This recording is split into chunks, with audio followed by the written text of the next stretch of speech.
Hello guys, I have a HP desktop computer here and it's totally dead.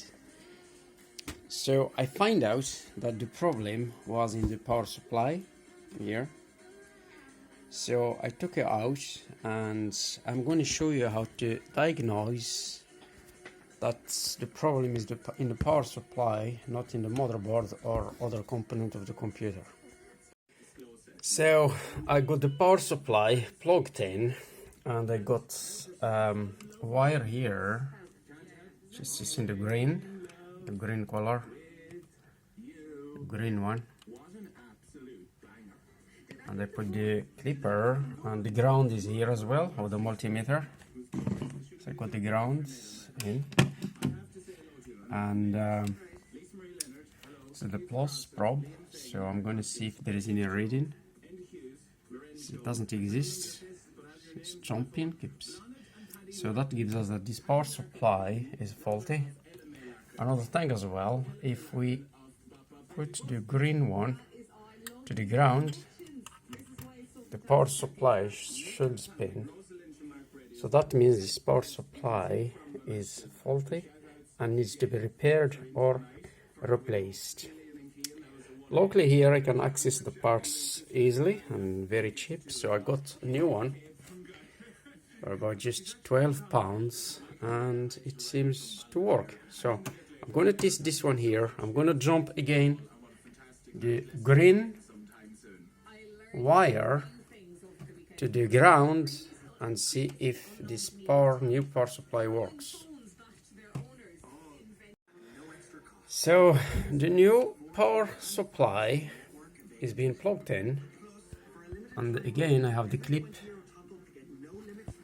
on the green wire, and the black lid here on the ground, and there is the multimeter. So I'm going to put this in here and see the multimeter.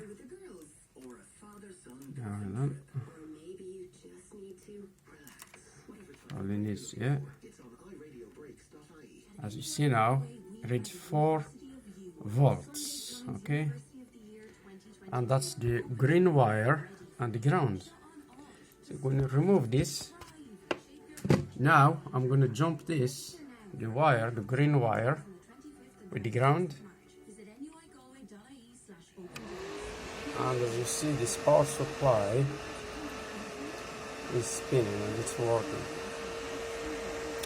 So now I'm going to put it on the computer here and see how she functions. Again, the old one, maybe I'm going to attempt to repair it. Could be just transistor that's faulty inside or a cap, but needs time. Anyway, I'm going to put this back in this computer and show you the final results. Another thing I do to the fan so it won't make much noise is to remove this sticker and put some grease inside. So I have it in syringe here and just pump it inside. I'm gonna pump it inside and give it a few spins and assemble it back,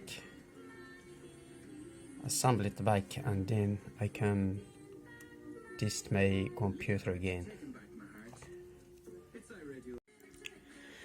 Now I have the power supply plugged in, so number 1, number 2 and number 3 there, okay? So I'm going to power this on and see how this functions. So our desktop computer now is plugged in, and let's power it, and here you go, back working.